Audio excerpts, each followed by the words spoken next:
श्री रामचरितमानस अयोध्या कांड श्लोक 144। विप्र विवेक वेद विद सन्मत साधु सुजात, जिमि धोखे मदपान कर सचिव सोचते ही भांत। जैसे कोई विवेकशील वेद का ज्ञाता, साधु सम्मत आचरणों वाला और उत्तम जाति का ब्राह्मण धोखे से मदिरा पी ले और पीछे पछतावे, उसी प्रकार मंत्री सुमंत्र सोच कर रहे हैं। जिमि कुलीन तिय साधु सयानी, पति देवता करम मन बानी, रहे करम बस परिहरि नाहु, सचिव हृदय तिमि तारुण दाहु। जैसे किसी उत्तम कुल वाली साधु स्वभाव की समझदार और मन वचन कर्म से पति को ही देवता मानने वाली पतिव्रता स्त्री को भाग्यवश पति को छोड़कर रहना पड़े, उस समय उसके हृदय में जैसी भयानक संताप होती है, वैसे ही मंत्री के हृदय में हो रही है। लोचन सजल ढीठ बई थोरी, सुनई न श्रवण विकट मति भोरी। सूखई अधर लागी मुँह लाठी, जीव न जाई उर अवध कपाटी। नेत्रों में झल भरा है, दृष्टि मंद हो गई, कानों से सुनाई नहीं पड़ता। व्याकुल हुई बुद्धि बेठिकाने हो रही है, होठ सूख रहे हैं, मुंह में लाठी लग गई है, किंतु प्राण नहीं निकलते, क्योंकि हृदय में अवधि रूपी किवाड़ लगे हैं। विवरण भयउ न जाय निहारी, मारे सिमनहु पिता महतारी। हानि गलानि विपुल मन व्यापी, जमपुर पंथ सोच जिमि पापी। सुमंत्र जी के मुख का रंग बदल गया है, जो देखा नहीं जाता। ऐसा मालूम होता है मानो इन्होंने माता पिता को मार डाला हो। उनके मन में राम वियोग रूपी हानि की महान गलानी छा रही है।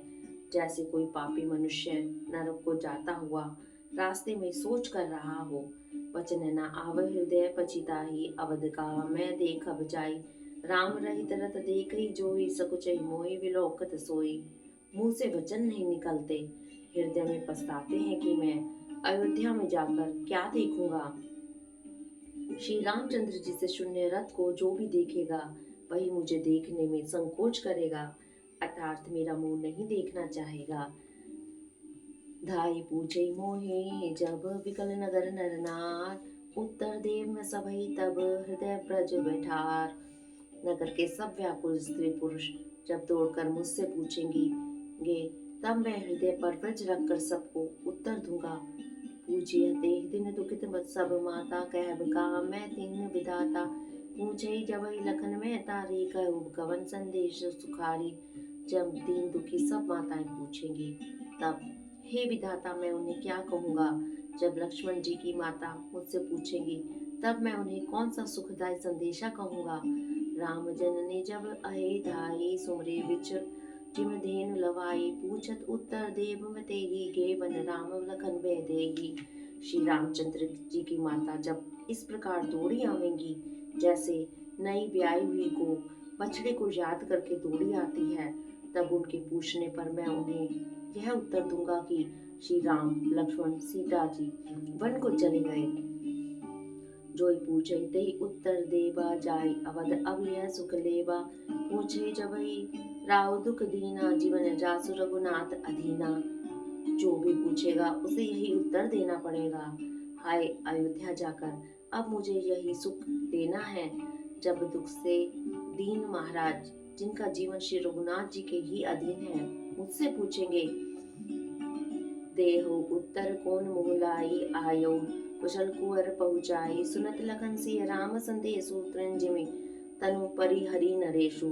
तब मैं कौन सा मुंह लेकर उन्हें उत्तर दूंगा कि मैं राजकुमार को कुशल पूर्वक पहुंचा आया हूँ। लक्ष्मण सीता और श्री राम जी का समाचार सुनते ही महाराज तिनके की तरह शरीर को त्याग देंगे। हृदय न विदरेऊ पंख जिमी, विचरत पीतम नीर। जानत हो मोहि दीन विधि, यह जात ना शरीर। प्रेतम रूपी जल के बिछुड़ते ही मेरा हृदय कीचड़ की तरह फट नहीं गया। इससे मैं जानता हूँ कि विधाता ने मुझे यह यातना शरीर ही दिया है, जो पापी जीवों को नरक भोगने के लिए मिलता है। ए विधि करत पंत पचितावा, तमसा तीर तुरत रत आवा।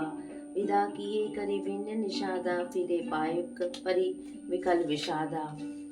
सुमंत्र इस प्रकार मार्ग में पछतावा कर रहे हैं। इतने में ही रथ तुरंत तमसा नदी के तट पर आ पहुंचा। मंत्री ने विनय करके चारों निषादों को विदा किया। वे विषाद से व्याकुल होते हुए सुमंत्र के पैरों पड़कर लौटे। बैठत नगर सचिव सकुचाई, जन मारे सी गुरस बाभन गाई। बैठ विटपतर दिवस गवावा, सांझ समय तब अवसर पावा। नगर में प्रवेश करते मंत्री ऐसे सकुचाते हैं मानो गुरु ब्राह्मण या गौ को मारकर आए हों। सारा दिन एक पेड़ के नीचे बिताया। जब संध्या हुई तब मौका मिला। अवध प्रवेश कीन अंधियारे, पैठ भवन रथ राख दुआरे। जिन जिन समाचार सुन पाए, भूप द्वार रथ देखन आए। अंधेरा होने पर उन्होंने अयोध्या में प्रवेश किया और रथ को दरवाजे की तरफ खड़ा करके वे चुपके से महल में जा घुसे। जिन जिन लोगों ने यह समाचार सुन पाया कि वे रथ सहित देखने को राजद्वार पर आए हैं, रथ पहचान विकल लखी घोरे, करही गात जिमि आतप ओरे। नगर नारी नर व्याकुल कैसे, निगटत नीर मीन गन जैसे। रथ को पहचान कर और घोड़े को व्याकुल देखकर उनके शरीर ऐसे गले जा रहे हैं जैसे घाम में ओले। नगर के स्त्री पुरुष कैसे व्याकुल हैं।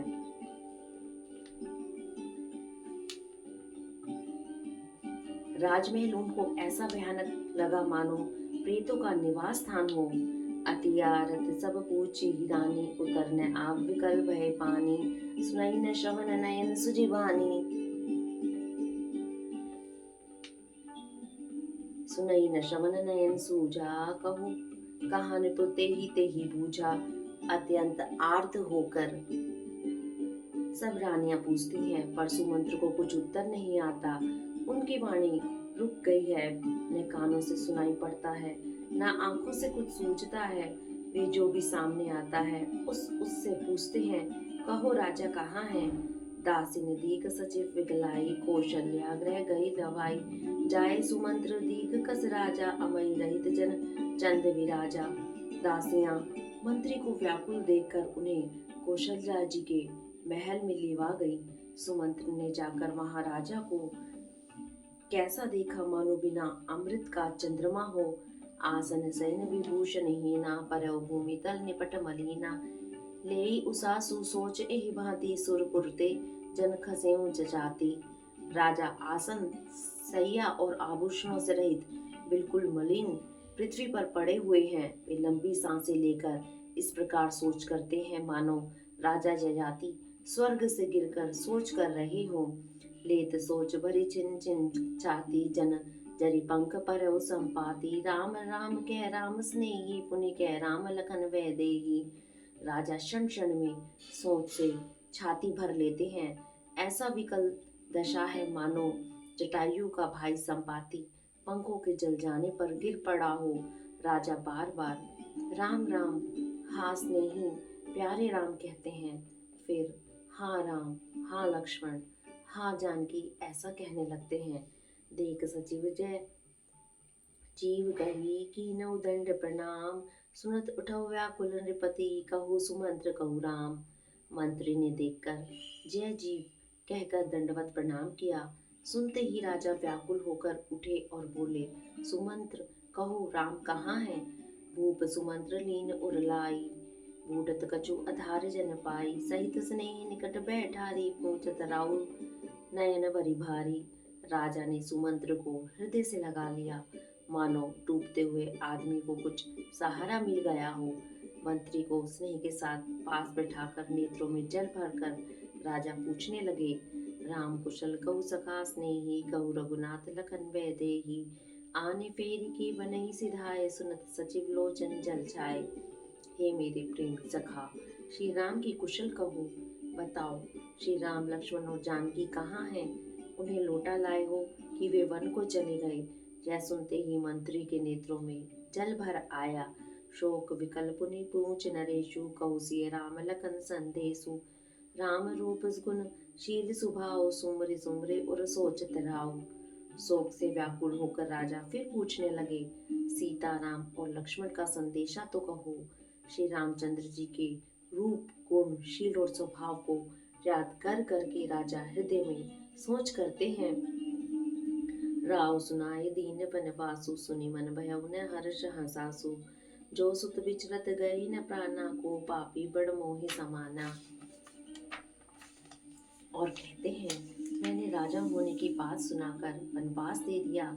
यह सुनकर भी जिस राम के मन में हर्ष और विषाद नहीं हुआ, ऐसे पुत्र के बिछुड़ने पर भी मेरे प्राण नहीं गए, तब मेरे समान बड़ा पापी कौन होगा। सखा राम सिय लखन जय, तहाँ मोहि पहुँचाऊ। नाहि तै चाहत चलन, अब प्राण कहूँ सती भाऊ। हे सखा, श्री राम, जानकी और लक्ष्मण जहाँ हैं, मुझे भी वहीं पहुंचा दो। नहीं तो मैं सत्य भाव से कहता हूँ कि मेरे प्राण अब चलना ही चाहते हैं। पुनि पुनि पूछत मंत्री राउ, प्रियतम सोन संदेश सुनाओ। करही सखा सोई बेग उपाऊ, राम लखन सिय नयन दिखाओ। राजा बार बार मंत्री से पूछते हैं, मेरे प्रियतम पुत्रों का संदेशा सुनाओ।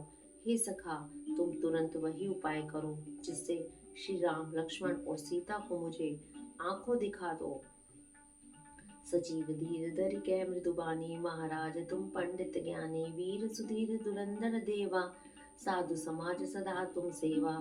मंत्री धीरज धरकर कोमल वाणी बोले, महाराज आप पंडित और ज्ञानी हैं। हे देव, आप शूरवीर तथा उत्तम धैर्यवान पुरुषों में श्रेष्ठ हैं। आपने सदा साधुओं के समाज का सेवन किया है। जन्म मरण सब सुख सुख भोगा, हानि लाभ प्रिय मिलन वियोगा। काल करम बस होई गोसाई, बर बस रात दिवस की नाई। जन्म मरण सुख दुख के भोग, हानि लाभ प्यारों का मिलना बिछुड़ना, ये सब हे स्वामी काल और कर्म के अधीन रात और दिन की तरह बरबस होते रहते हैं। सुख हर्षई जड़ दुख विलखाही, दो समधीर धरे मन माही।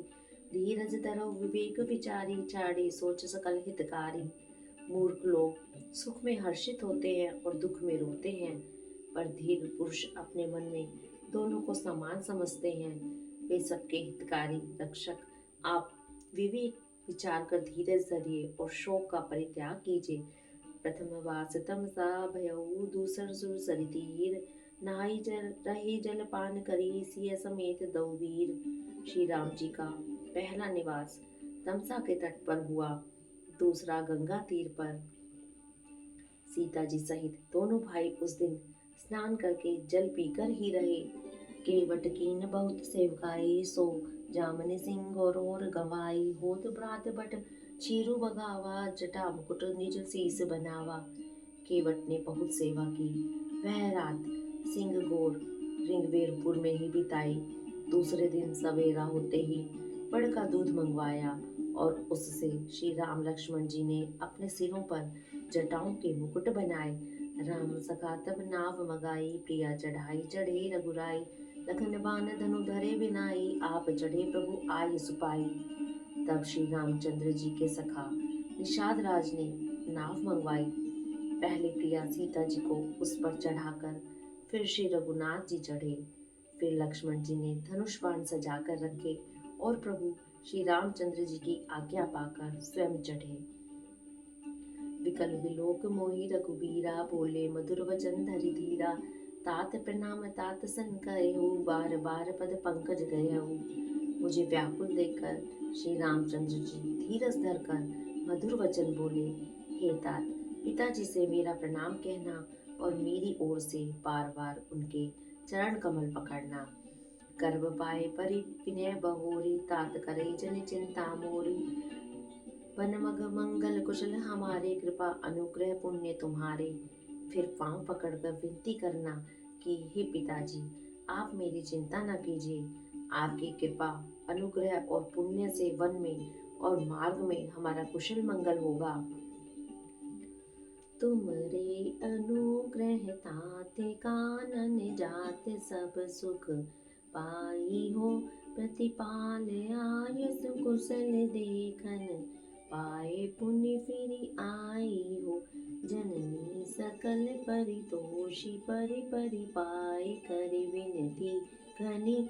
तुलसी करे हो सोई जतन, जेहि कुशली रहे कौशल धनी। हे पिताजी, आपके अनुग्रह से मैं वन जाते हुए सब प्रकार का सुख पाऊंगा। आज्ञा का भलीभांति पालन करके, चरणों का दर्शन करके कुशल पूर्वक फिर लौट आऊंगा। सब माताओं के पैरों पड़ उनका समाधान करके और उनसे बहुत विनती करके तुलसीदास कहते हैं, तुम वही प्रयत्न करना जिससे कौशलपति पिताजी कुशल रहें। गुरु सन कहब संदेश बार बार पद पदम गही, करब सोई उपदेश जेही न सोच मोहि अवधपति।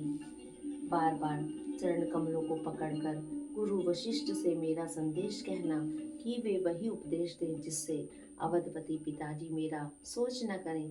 पुरजन परिजन सकल निहोरी, तात सुनाओ विनती मोरी, सोई सब भांति मोर हितकारी, जात रहे नर नाहु सुखारी। हे तात, सब पुरवासियों और कुटुंबियों से निहोरा करके मेरी विनती सुनाना कि वही मनुष्य मेरा सब प्रकार से हितकारी है, जिसकी चेष्टा से महाराज सुखी रहे। कहब संदेश भरत के आए, नीति न तजई राजपद पाए, पाल्यु प्रजई कर्म मन बानी, सेउ मात सकल समझानी। भरत के आने पर उनको मेरा संदेश कहना कि राजा का पद पा जाने पर नीति न छोड़ देना, कर्म वचन और मन से प्रजा का पालन करना और सब माताओं को समान जानकर उनकी सेवा करना। और निबाहु भाई अप भाई, करी पितुमात सुजन सेवकाई, तात भात तेरा खबराऊ, सोच मोर जेहि करे न काऊ।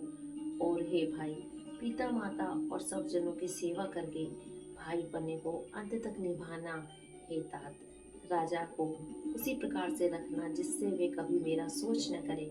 लखन कहे कछु वचन कठोरा, बरजी राम पुनि मोहि निहोरा, बार बार निज सपत दिवाई, कहब न तात लखन लरिकाई। लक्ष्मण जी ने कुछ कठोर वचन कहे, किंतु श्री रामचंद्र जी ने उन्हें बरज कर फिर मुझसे अनुरोध किया और बार बार अपनी सौगंध दिलाई और कहा, हे तात, लक्ष्मण का लड़कपन वहां न कहना। कही प्रणाम कछु कहन लिए, सिए भई शीथिल स्नेहे, थकित वचन लोचन सजल, पुलक पल वित देहे। प्रणाम कर सीता जी भी कुछ कहने लगी थी, परंतु स्नेहवश वे शिथिल हो गई। उनकी वाणी रुक गई, नेत्रों में जल भर आया और शरीर रोमांच से व्याप्त हो गया। तेई अवसर रघुबर सुख पाई, केवट पारे नाव चलाए, रघुकुल तिलक चले एहि बाती, देखो ठाठ पुलिस धरि छाती। उसी समय श्री रामचंद्र जी का रुख पाकर केवट ने पार जाने के लिए नाव चला दी। इस प्रकार रघुवंश तिलक श्री रामचंद्र जी चल दिए और मैं छाती पर व्रज रखकर खड़ा खड़ा देखता रहा। मैं आपन किमि कहो कलेशु, जीत फिरे उलेहि राम संदेशु, अस कहि सचिव वचन रही, गयऊ हानि गलाभ सोच बस भयऊ। मैं अपने कलेश को कैसे कहूँ जो श्री रामचंद्र जी का यह संदेशा लेकर जीता ही लौट आया। ऐसा कहकर मंत्री की वाणी रुक गई, वे चुप हो गए और वे हानि की गलानी और सोच के वश हो गए। सूत वचन सुनतहि नर नारु, परे उधरनी उर दारुन दाहु, तलफत विषम मोह, मन मापा माजा मनौ मीन कहु व्यापा। सारथी सुमंत्र के वचन सुनते ही राजा पृथ्वी पर गिर पड़े। उनके हृदय में भयानक जलन होने लगी, वे तड़पने लगे। उनका मन भीषण मोह से व्याकुल हो गया, मानो मछली को मांझा व्याप गया हो।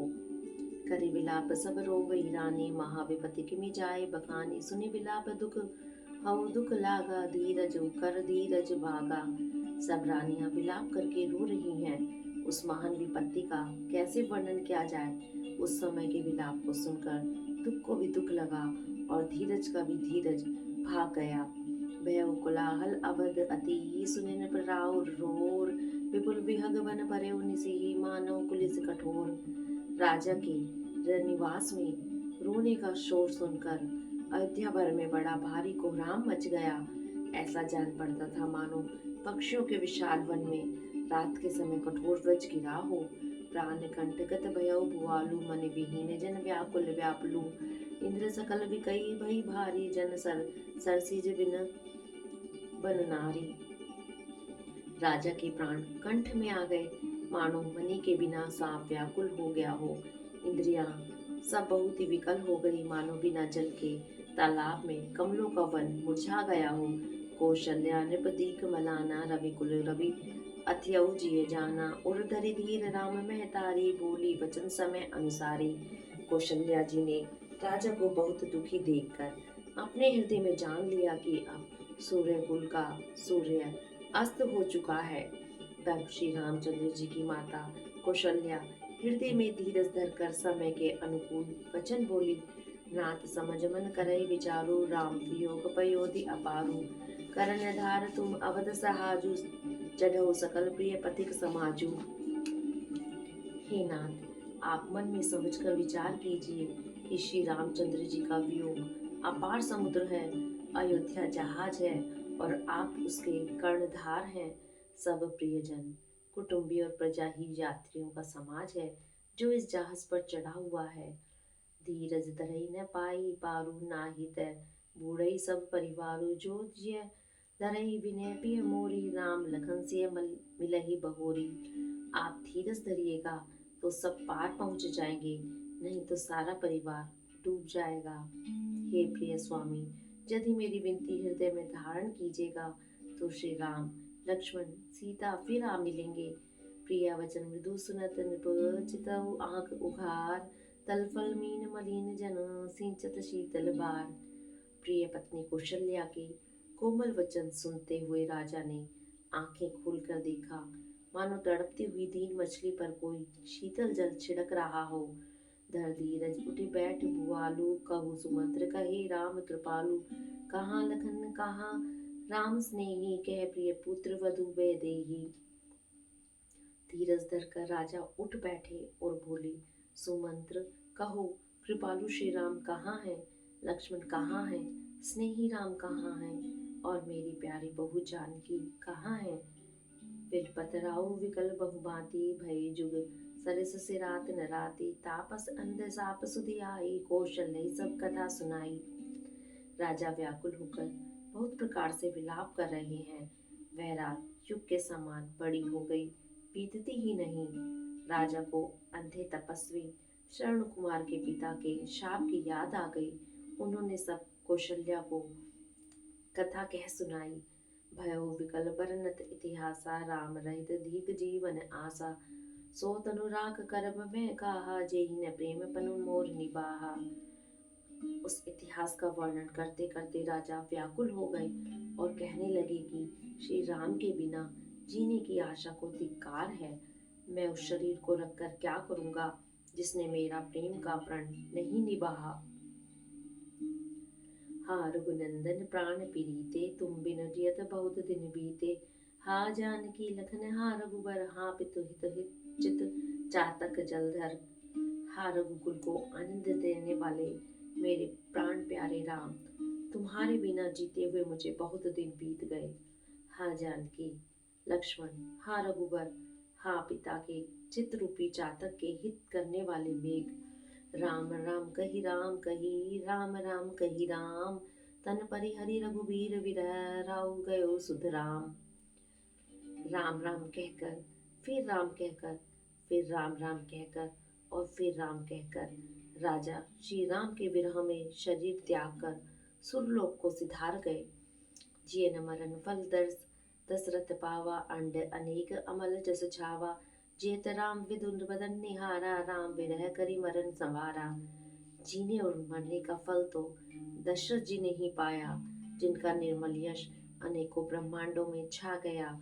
जीते जी तो श्री रामचंद्र जी के चंद्रमा के समान मुख को देखा और श्री राम के विरह को निमित्त बनाकर अपना मरण सुधार लिया।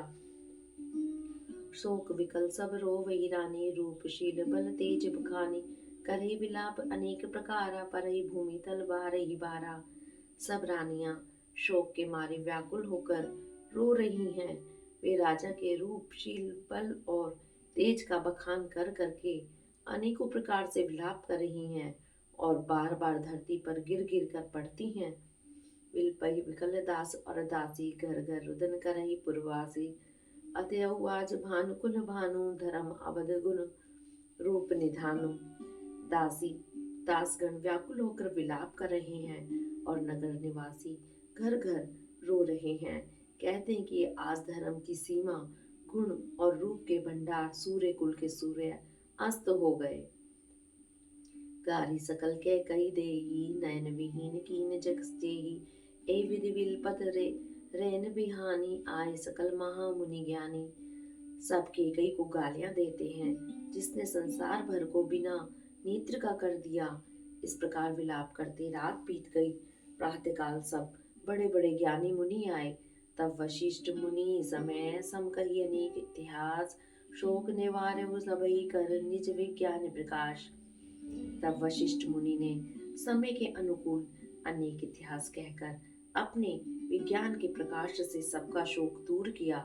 तेल नाव भरे नृप तनु राखा दूध पुलाए बहुरी अस भाषा धावो बेग भरत पही जाहु नृप सुधि कथऊ कहू सज्जनि काहू। वशिष्ठ जी ने नाव में तेल भरवाकर राजा के शरीर को उसमें रखवा दिया। फिर दूतों को बुलवाकर उनसे ऐसा कहा, तुम लोग जल्दी दौड़कर भरत के पास जाओ। राजा की मृत्यु का समाचार कहीं किसी से न कहना।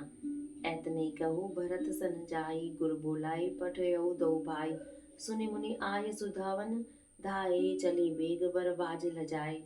जाकर भरत से इतना ही कहना कि दोनों भाइयों को गुरुजी ने बुलवा भेजा है। मुनि की आज्ञा सुनकर दूत दौड़े। वे अपने वेग से उत्तम घोड़ों को भी लजाते हुए चले। अनरथ अवध आरंभउ जब ते कुस गुण होई भरत कहु जब ते देखई रात भयानक सपना जाग करई कटु कोटि कल्पना। जब से अयोध्या में अनर्थ प्रारंभ हुआ तभी से भरत जी को अपशगुन होने लगे। वे रात को भयंकर स्वप्न देखते थे और जागने पर करोड़ों तरह की बुरी बुरी कल्पनाएं किया करते थे। विप्र जेवाई देहि दिन दाना शिव से अभिषेक करे विधि नाना माँ गई हृदय महेश मनाए कुशल मात पित परिजन भाई। अनिष्ट शांति के लिए वे प्रतिदिन ब्राह्मणों को भोजन कराकर दान देते थे। अनेकों विधियों से रुद्राभिषेक करते थे। महादेव जी को हृदय में मानकर उनसे माता पिता कुटुंबी और भाइयों का कुशल क्षेम मांगते थे। यही विधि सोचत भरत मन धावन पहुँचे आए गुरु अनुशासन श्रवण सुनी चले गणेश मनाए। भरत जी इस प्रकार मन में चिंता कर रहे थे कि दूत आ पहुंचे। गुरु जी की आज्ञा कानों से सुनते ही वे गणेश जी को मनाकर चल पड़े। चले समीर बेग है हाँ के नागत सरिस सेल बन बाके हृदय सोच बड़ कछु न गुस सुहाई अस जाने जिय जाऊ उड़ाई। हवा के समान वेग वाले घोड़ों को हाँकते हुए वे विकट नदी पहाड़ तथा जंगलों को लांघते हुए चले। उनके हृदय में बड़ा सोच था, कुछ सुहाता न था। मन में ऐसा सोचते थे कि उड़कर पहुंच जाऊं। एक निमेष बरस सम जाई एहि विधि भरत नगर नीराई असगुन होई नगर पे ठारा रटई कुभांत कुकेत करारा। एक एक निमेष वर्ष के समान बीत रहा था। इस प्रकार भरत जी नगर के निकट पहुंचे। नगर में प्रवेश करते समय अपशगुन होने लगे। कोई बुरी जगह बैठकर बुरी तरह से काव काव कर रहे हैं।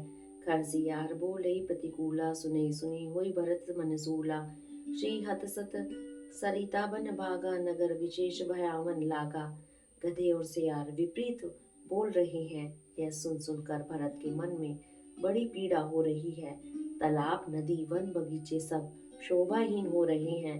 नगर बहुत ही भयानक लग रहा है। खग मृग हये गए जाई न जोए राम वियोग कुरोग बिगोए नगर नारी नर निपट दुखारी मनो सभिन सब संपत्ति हारी। श्री राम जी के वियोग रूपी बुरी रोग से सताए हुए पक्षी पशु घोड़े हाथी ऐसे दुखी हो रहे हैं कि देखे नहीं जाते। नगर के स्त्री पुरुष अत्यंत दुखी हो रहे हैं, मानो सब अपनी सारी संपत्ति हार बैठे हों। पुरजन मिलई न कहे कछु गवई जो हार जाही भरत कुशल पूछी न सकई भय विषाद मन माही। नगर के लोग मिलते हैं पर कुछ कहते नहीं। गो से चुपके से जो हार करके चले जाते हैं। भरत जी भी किसी से कुशल नहीं पूछ सकते क्योंकि उनके मन में भय और विषाद छा रहा है। हाट बाट नहीं जाए निहारी जनपुर दह दिसी लाग दवारी आवत सुत सुनी के कई नंदनी हर्ष रवि कुल जल रुहु चंदनी। बाजार रास्ते देखे नहीं जाते, मानो नगर में दसों दिशाओं की दावा अग्नि लगी है। पुत्र को आते सुनकर सूर्य कुल रूपी कमल के लिए चांदनी रूपी कैकई हर्षित हुई। सजी आरती मुदित उठी धाई द्वारे भेंट लवन ले आई। भरत दुखित परिवार निहारा मानव तुहिन बनज बन मारा। वह आरती सजाकर आनंद में भरकर उठ दौड़ी और दरवाजे पर ही मिलकर भरत शत्रुघ्न को महल में ले आई। भरत ने सारे परिवार को दुखी देखा, मानो कमलों के वन को पाला मार गया हो। के कई हर्षित एई भांति मनहु मुदित तब लाए किराती सुतई सचोच देख मन मारे पूछे नेहर कुशल हमारे। एक केकई इस तरह हर्षित दिखती है मानो भीलनी जंगल में आग लगाकर आनंद में भर रही हो। पुत्र को सोचवश और बहुत उदास देखकर वह पूछने लगी, हमारे नेहर में कुशल तो है? सकल कुशल कही भरत सुनाए, पूछे निज कुल कुशल भलाई। कहु कह तात कहा सब माता, कैसी राम लखन प्रिय भाता। भरत जी ने सब कुशल कह सुनाई, फिर अपने कुल की कुशल क्षेम पूछी। भरत जी ने कहा, कहो पिताजी कहाँ हैं? मेरी सब माताएं कहाँ हैं? सीता जी और मेरे प्यारे भाई राम लक्ष्मण कहाँ हैं? हरिओम तत्सत, हरिओम तत्सत।